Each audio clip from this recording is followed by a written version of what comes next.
Good evening everyone. আশা করি তোমরা প্রত্যেকে খুব ভালো আছো এবং সুস্থ আছো। তো welcome to our channel RPP education. তোমরা দেখছো টেট এসআরএসটি পিটির ইংলিশ ক্লাস, আর আমি তোমাদের পায়েল ম্যাম। আজকের আমাদের প্র্যাকটিস সেট নাম্বার 5। তো 5 নম্বর প্র্যাকটিস সেট নিয়ে চলে এসেছি। তোমরা প্রত্যেকেই জানো 20টা করে প্রশ্ন থাকে। যারা প্রত্যেক দিন দেখো আমার ভিডিও তারা জানো যে প্রত্যেকদিন সন্ধ্যে 6টার সময় আমার ক্লাস হয়, লাইভ ক্লাস। তো প্রত্যেকে যারা আছো তারা জয়েন হয়ে যাও চটপট করে, এবং আমাদের যে 20টা প্রশ্ন দেওয়া হবে সেই 20টা প্রশ্নের আনসার নিজেরা দেওয়ার চেষ্টা করবে লাইভ চ্যাটে, এবং তারপর আনসার গুলো মিলিয়ে নেবে আনসারের সঙ্গে। ঠিক আছে, আমি যেগুলো আনসার গুলো বলবো সেটার সাথে মিলিয়ে নেবে। তো চলো স্টার্ট করছি আজকের ক্লাস। আজকের আমাদের ফার্স্ট কোয়েশ্চেনটা দেখে নাও, তার আগে আগের দিনের হোম টাস্কের আনসারটা একটু দেখে নিই। This is the third communication I have sent and I am much surprised at receiving no answer. এই যে দেখেছি, এই যে পুরো দেখতে পাচ্ছ পুরো একটা সেন্টেন্স দেওয়া হয়েছে। এই সেন্টেন্সটার মধ্যে আমরা তিনটে পার্টে ভাগ করেছি সেন্টেন্সটাকে, এবং 4 নম্বর যে পার্টটা রয়েছে সেই পার্টটা রয়েছে নো এররে, অর্থাৎ যদি কোনো ভুল না থাকে তাহলে আমাদের 4 নম্বর পার্টটা আনসার হবে। তো দেখো এই সেন্টেন্সটা যদি ভালোভাবে তোমরা লক্ষ্য করো, তোমরা দেখতে পাবে যে সেন্টেন্সটাতে কিন্তু কোনো ভুল নেই। অর্থাৎ যা যা গ্রামাটিক্যাল জিনিস রয়েছে, যা যা ওয়ার্ড, যা যা ফাংশন রয়েছে সমস্ত ঠিক আছে। তো সেই কারণে কিন্তু এটা আনসার হয়ে যাবে নো এরর বা নো ইমপ্রুভমেন্ট। ওকে, তো চলো স্টার্ট করছি আজকের প্রথম প্রশ্ন দিয়ে। প্রথম প্রশ্ন তোমাদের স্ক্রিনে দেওয়া হয়ে গেছে, তোমরা পড়তে থাকো, আনসার করতে থাকো। Hardly as I stepped out of theater when I saw my parents coming towards me. Just আমি থিয়েটার থেকে এক পা বার করেছি কিনা তখনই আমি দেখলাম যে আমার বাবা মা আমার দিকে আসছে। তো এই সেন্টেন্সটা আশা করি বাংলা মানে তোমাদের বুঝতে কোনো প্রবলেম হবে না, বাংলা মানেটা সহজই আছে। তো এবারে বলো যে এখানে আনসারটা কোনটা হবে, কোথায় ভুল রয়েছে বা কোথাও আদৌ ভুল রয়েছে কিনা। তো অবশ্যই এখানে ভুল রয়েছে অপশন 1 বা এতে, মানে পার্ট 1-এ ভুল রয়েছে। কারণ আমরা জানি যে হার্ডলির পরে এই হার্ডলি এই ওয়ার্ডটার পরে সবসময় আগে আসে ভার্ব। তো হতো কি হ্যাড, হার্ডলির পরে আসে হ্যাড, তারপরে আসবে আই। তো এই যে অ্যাজ আই রয়েছে এটা কিন্তু ভুল। দেখে নাও, আমি এক্সপ্লেনেশন লিখে দিয়েছি প্রত্যেক দিনের মতো। This is an inversion case, so hardly should be followed by helping verb, যেটা হচ্ছে হ্যাড। তাহলে কি হতো, হার্ডলি হ্যাড আই। ক্লিয়ার? চলো next question, question number 2। In my wife's opinion investment in mutual funds is more preferable to investment bonds. আমার স্ত্রীর মতে mutual ফান্ডসে invest করার থেকে বা ইনভেস্টমেন্টের থেকে সে বেশি প্রেফার কিসে করছে, বন্ডসে ইনভেস্টমেন্ট করা। তো এখানে দেখো এই সেন্টেন্সটা কিন্তু একটা কম্পারেটিভ ডিগ্রিতে লেখা হয়েছে, একটা কম্পারেটিভ ডিগ্রির কোয়েশ্চেন, একটা স্টেটমেন্ট বলতে পারো। আর আমাদের ভুলটা কিন্তু সেখানেই রয়েছে। মোরের সঙ্গে প্রেফারেবল দুটো আমরা এভাবে ইউজ করতে পারবো না। যখন আমরা প্রেফারেবল বলছি তখন আমরা মোর ইউজ করব না, অর্থাৎ অপশন বি তে, অর্থাৎ পার্ট 2 তে কিন্তু ভুলটা রয়েছে। দেখে নাও, remove more from the sentence, use of more is superfluous here, use of মোরটা এখানে superfluous. Next question 3 number. It was a feel good year for Indian cinema, খুব ভালো একটা সময় ইন্ডিয়ান সিনেমার জন্য। পিপল ফ্লোকড টু, দেখো এই যে উইদিন ব্র্যাকেটে রয়েছে flocked to theatre and kept the money flowing in through 2018। তারা কি করছে, থিয়েটারে তারা খুবই বেশি পরিমাণে যাচ্ছে এবং kept the money flowing in through 2018। এই সেন্টেন্সটাতে আমাদের কোথায় ভুল রয়েছে, ফ্লোকড টু এটাকে আমরা কিভাবে ইমপ্রুভ করতে পারি, hoarded to, crowded to, master to, নাকি নো ইমপ্রুভমেন্ট। আনসার হয়ে যাবে নো ইমপ্রুভমেন্ট। এই যে ফ্লোকড টু, এই ফ্লোকড টুটাই হবে আমাদের সঠিক ওয়ার্ড, তাই জন্য এখানে we don't need any improvement. Question number 4, আবার একটা সেন্টেন্স ইমপ্রুভমেন্টেরই প্রশ্ন। A summons was served to Mister Mehta last week. A summons was serve to, এই যে ওয়াজ সার্ভ টু এখানে কোথায় ভুল রয়েছে বা কোনো ইমপ্রুভমেন্টের প্রয়োজন কিনা। তো এখানে দেখো, এখানে আনসার হয়ে যাবে ওয়াজ সার্ভড অন। প্রিপোজিশনে কিন্তু ভুল, প্রিপোজিশনে ভুল হবে। ওয়াজ ঠিক আছে, সার্ভডও ঠিক আছে, অন হবে এখানে আমাদের প্রিপোজিশনটা। দেখো here summons is a singular noun, এটা কিন্তু সামান্স লেখা থাকলেও এ রয়েছে, বুঝতেই পারছো singular noun. It will take was with it, এটা কিন্তু ওয়াজটাই নেবে ভার্ব হিসেবে এবং তারপরে সার্ভড নেবে। Here will take preposition on with it, এখানে কিন্তু টু এর জায়গাতে অন হবে। Next question 5, the tragedy is reflection of an episode that took place a decade ago. ট্র্যাজেডিটা হচ্ছে একটা এপিসোডের রিফ্লেকশন, যেটা কিনা অনেক আগে, অনেক দশক আগে যেটা স্থান পেয়েছিল। তো ট্র্যাজেডি মানে কি, বা ট্র্যাজেডি একটা রিফ্লেকশন বলছে, প্রতিফলন বলছে। এবারে এখানে যে আরো অন্যান্য যেসব মানেগুলো রয়েছে সেই মানেগুলো কিন্তু আমাদের দেখে নিতে হবে। যেমন ধরো রেন্ডিশন, রেন্ডিশন মানে কিন্তু উপস্থাপনা। আমি লিখে দেওয়ার চেষ্টা করছি প্রত্যেকটার বাংলা মানে। উপস্থাপনা হচ্ছে রেন্ডিশন।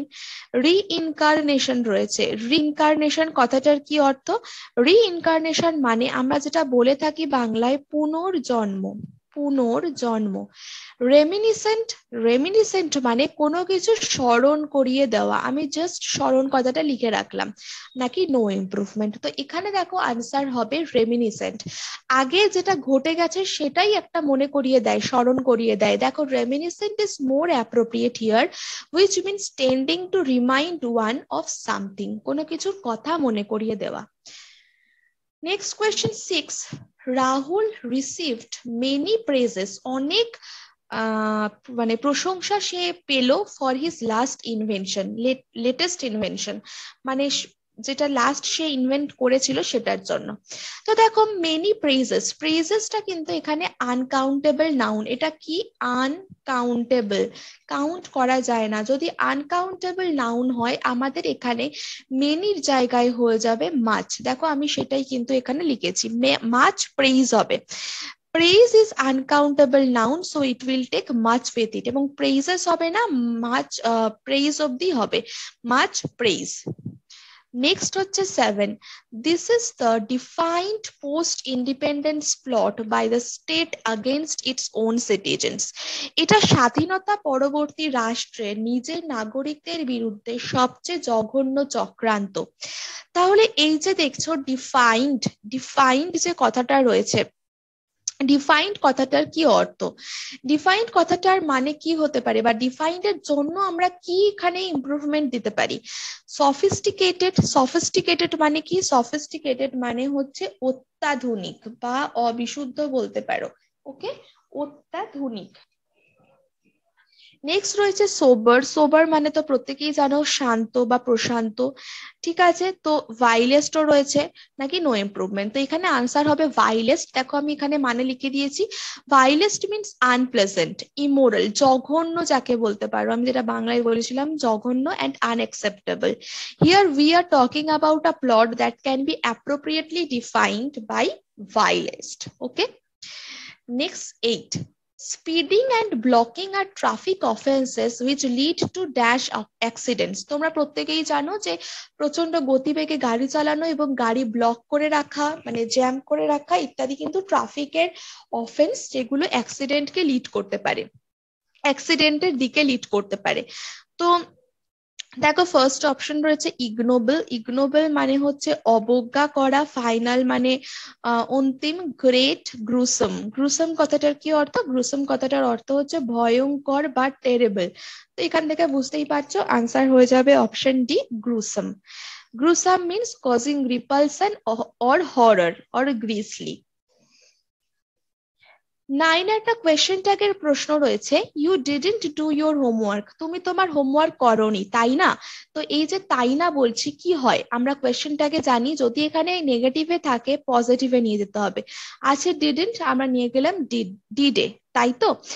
এখানে যে সাবজেক্টটা আছে সাবজেক্টকে বসিয়ে দেবো, কি আছে? ইউ, তাহলে কি হবে? Did you, option A. Question ট্যাগের রুল অনুযায়ী the affirmative form of helping verb followed by the subject is used for a negative sentence. Next 9, the robbers fell dash amongst themselves over the sharing of the loot. মানে robbers যারা ডাকাতি করেছিল তারা নিজেদের ঝগড়াঝাটিতে মেতে গেল, কারণ তারা কোনটা কে কত ভাগ পাবে তারা যে লুট করেছিল সেইটা নিয়ে ঝগড়াঝাটিতে মানে তারা ঝগড়াঝাটি শুরু করে দিল। তো ফ্রেজাল ভার্ব যেটা আমাদের ঝগড়াঝাটির জন্য হয় সেটা হচ্ছে ফল আউট বা ফেল আউট, যাই হোক। তো এখানে যেহেতু ফেল রয়েছে তাই ফেল লিখলাম, এটা হয়ে যাচ্ছে ঝগড়া করা বা quarrel. Okay, fall out to have an argument or disagreement. Next 11, choose the synonym of the given word furtively. Furtively কথাটার অর্থ হচ্ছে চুরি করা বা চুপি চুপি কোনো কিছু কাজ করা, চুপি চুপি। তো কি হবে এখানে বলো? কিউরিয়াসলি মানে তো জানো কৌতূহলী ভাবে। স্টিল দিলি, স্টিল দিলি কথাটার মানে কিন্তু গোপনে, সিক্রেটলি। কি বললাম? গোপনে। প্রত্যেকে কিন্তু পজ করে বা স্ক্রিনশট তুলে নেবে। ডেলিকেটলি মানে কিন্তু সূক্ষ্মভাবে, আর হ্যাপাজেটলি মানে এলোমেলো ভাবে। আনসার হয়ে যাবে স্টিল দিলি বা গোপনে, চুপি চুপি আর কি, সিনোনিম। তো এখানে আমাদের আনসারটা অপশন কি হলো? অপশন বি হয়ে গেল। দেখো, ফার্টিভলি মানে in a way that attempts to avoid notice or attention or secretively. Stealthily তাই, in a cautious and surreptitious manner, so as not to be seen or heard. সেই জন্য still দিলি হবে answer. Next, ডেইনটি। ডেইনটি কথাটার কি মানে এবং ডেইনটির synonym কি হবে? আমি আগেরটা মানে রেখেছি সিনোনিম, এখানেও তাই। ডেইনটি মানে কিন্তু মিষ্টি, মিষ্টি বা সুস্বাদু। Carefree, fraud, prosperous. কেয়ারফ্রি মানে জানো, ফ্রড মানেও জানো প্রতারণা, প্রসপারাস মানে কি সমৃদ্ধ, এটাও জানো, ডেলিকেট মানে একটু আগেই বললাম সূক্ষ্ম। তো এখানে আনসার কিন্তু ডেলিকেট হয়ে যাবে, ডেইনটির জন্য delicate. Next question, dainty, delicately small and pretty. Next 13, select the antonym of mendacity. Mendacity মানে কিন্তু অপমান, সততা বা অসত্যতা, এই ধরনের। মিথ্যে, মিথ্যেও বলতে পারো, এই ধরনের মানে অনেকগুলো বললাম। তো দেখো, ডালকেট, ডালকেট মানে কিন্তু সুমধুর, সুমধুর। ফলসুট মানে কি? ফলসুট মানে কিন্তু মিথ্যে। অনেস্টি মানে সততা, কিউরিওসিটি মানে কৌতূহলতা। তাই এখানে কি হবে? মেন্ডাসিটি যদি মিথ্যে বলে, antonym honesty. Mendacity means untruthfulness, mendacity and honesty are antonyms. Next হচ্ছে 14, select the antonym of dodge. Dodge মানে কোনো কিছু অ্যাভয়েড করা, কোনো কিছুকে পাশ কাটানোর জন্য চট করে সরে যাওয়া, ডজ। দেখো, avoidance, clear, Yvette, confront. Yvette মানে এড়িয়ে যাওয়া কিন্তু, ওকে। আর কনফ্রন্ট মানে কোনো কিছু ফেস টু ফেস হওয়া, ফেস টু ফেস। তো অবশ্যই কনফ্রন্ট হবে অ্যান্টানিম, কারণ ডজ মিন্স যদি অ্যাভয়েড হয় কাউকে by a sudden quick movement, confront মানে মানে মুখোমুখি হওয়া। নেক্সট হচ্ছে 15, এখানে আমরা কিছু এরার কারেকশন করব। The prime minister along with home minister have inaugurated the 5th international Ramayan festival here in Lucknow. Prime minister home মিনিস্টারের সঙ্গে উদ্বোধন করেছিলেন 5th ইন্টারন্যাশনাল রামায়ণ ফেস্টিভ্যালটা লখনৌতে। তো এখানে যখন আমরা অ্যালং উইথ দেখছি, আমরা জানি অ্যালং উইথ এর আগে পূর্ববর্তী বা ফার্স্ট যে সাবজেক্টটা থাকবে সেই অনুযায়ী আমরা ভার্ব বসাবো। প্রাইম মিনিস্টার যেহেতু এখানে সিঙ্গুলার, হ্যাভ হবে না, হ্যাভটা প্লুরালের জন্য ইউজ হয়, তো হয়ে যাবে has. Very easy one, option 2 বা অপশন বি তে ভুলটা। Has will replace have because it if two noun or pronoun joined with as well as, in addition to এবং along with or together with, তখন ভার্বটা বা noun আর pronoun যেটা ফার্স্টে রয়েছে সেই অনুযায়ী হয়। 16, Parliament today serves less as locus for debate and discussion and more as one for din and discord. Parliament আজ বিতর্ক ও আলোচনার জন্য কম এবং যেটাকে বলা যেতে পারে ডিন অ্যান্ড ডিসকর্ড মানে দ্বৈত ও মতবিরোধের জন্য বেশি, মানে মতবিরোধ কি করেছে? বেশি করেছে। তো এখানে আনসার যেটা হবে, ভুল যেটা, সেটা অপশন বি তে রয়েছে, 2 তে। এখানে অ্যাজ লোকাস করব না, এখানে যেটা করব অ্যাজ আ লোকাস। দেখো, যেহেতু লোকাসটা এখানে একটা কাউন্টেবল নাউন, তাই কারণে আমাদের এখানে এ ইউজ করতে হবে বিফোর লোকাস। 17 দেখো, আচ্ছা এখানে আমার এটা আগেই পড়ে গেছে, দেখো the government has declared that it will launch a 3 crores rupees project within the next few days. Government এটা বলেছে যে নেক্সট ফিউ ডেজ এর মধ্যে একটা 3 কোটি টাকার প্রজেক্ট লঞ্চ হবে। তো এখানে অবশ্যই দেখতেই পাচ্ছ ভুলটা অপশন বি তে রয়েছে, 3 crore will replace 3 crores। 3 crores হয় না, এই যে এসটা এটা ডিলিট হবে ইন হাইফেনেটেড কম্পাউন্ড অ্যাডজেক্টিভ। এই দেখতে পাচ্ছ 3 crore, এটা কিন্তু একটা হাইফেনেটেড বা যেটাকে বলা যেতে পারে কম্পাউন্ড অ্যাডজেক্টিভ, সেই কারণে কিন্তু এখানে করোড়স হবে না, ক্রোড় হবে। নেক্সট, আচ্ছা adjective in singular form, hence this 3 crore project is the right usage. Next হচ্ছে correct spelling of pertinacious. Pertinacious মানে সংবেদনশীল। সংবেদনশীল বানান হবে PERTINACIOUS, partitionous.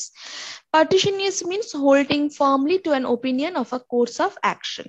ওকে, এটা সংবেদনশীল হয়। আর একটা বাংলা মানে যেটা এখানে লেখা রয়েছে, ইংলিশের মানেটা বলে দিচ্ছি, সেটা হচ্ছে স্থির প্রতিজ্ঞ। 19, সিলেক্ট দ্য অ্যান্টোনিম অফ মেভরিক। মেভরিক কথাটার কি অর্থ? মেভরিক কথাটার মানে হতে পারে ভবঘুরে, যাযাবর বা বাউন্ডুলে। তো দেখো এসেন্ট্রিক রয়েছে, এসেন্ট্রিক মানে কিন্তু উদ্ভট। ইনসিপিড মানে যার মধ্যে একদম রস টস নেই, যার মধ্যে ভীষণই একটা শক্ত মনের মানুষ, এরকম ইনসিপিড। রেবেল মানে বিদ্রোহী, আর কনফর্মিস্ট মানে কিন্তু সংগতিপূর্ণ। তো আনসার হয়ে যাবে এখানে কিন্তু কনফর্মিস্ট। ওকে, অনুগামী ব্যক্তি। মেভরিক যদি অনুগামী ব্যক্তি নয়, মানে পাউন্ডুলে মতো, কনফর্মিস্ট মানে কিন্তু সংগতিপূর্ণ বা অনুগামী ব্যক্তি। লাস্ট, আচ্ছা মেভরিক্স মিন আনঅর্থোডক্স আর ইন্ডিপেন্ডেন্ট মাইন্ডেড পার্সন, যেটা আমি বললাম বাউন্ডুলে। এবং কনফর্মিস্ট হয়ে যাচ্ছে কিন্তু যার মধ্যে একটা সঙ্গতি রয়েছে বা অনুগামী। আচ্ছা লাস্ট কোয়েশ্চেন দেখো, question number 20, with her feet spread wide she threw back her head and let for a wild piercing scream. তো এটা একটা মানে স্টেটমেন্ট, একটা গল্পের স্টেটমেন্ট তুলে দিয়েছে। তার পা সে ছাড়িয়ে তার মাথাটা পিছন দিকে হেলিয়ে একটা চিৎকার করলো, পিয়ার্সিং স্ক্রিম। তো এখানে কি হবে, ভুলটা কোথায়? বা এই যে head and let for a wild, এই যে জায়গাটা আমাদের চেঞ্জ করতে হবে। Head and threw back her head and let for a wild piercing scream. এখানে হবে she threw back her head and let out a wild piercing scream. Let out, let for হবে না, let out হবে সঠিক phrasal verb. Let out is a phrasal verb which means if something or someone lets water, air or breath out, they allow it to flow out or escape. চিৎকার করে উঠলো আর কি, সেটাই হচ্ছে let out. ওকে, এবং আজকের হোম টাস্কটা দেখে নাও। এটা বলছে যে in the following question out of the four alternatives, select the alternative which is the best substitute of the phrase. One word substitution: tending to keep a firm hold of something, clinging or adhering closely, tentative, tenacious, hesitancy, ambivalent. কোনটা হবে প্রত্যেকে comment সেকশনে জানিয়ে দাও। আর ভালো লাগলে একটা like তো অবশ্যই করে দিও প্রত্যেকে। হচ্ছে পরের দিন ঠিক সন্ধ্যে 6টার সময়। বাই।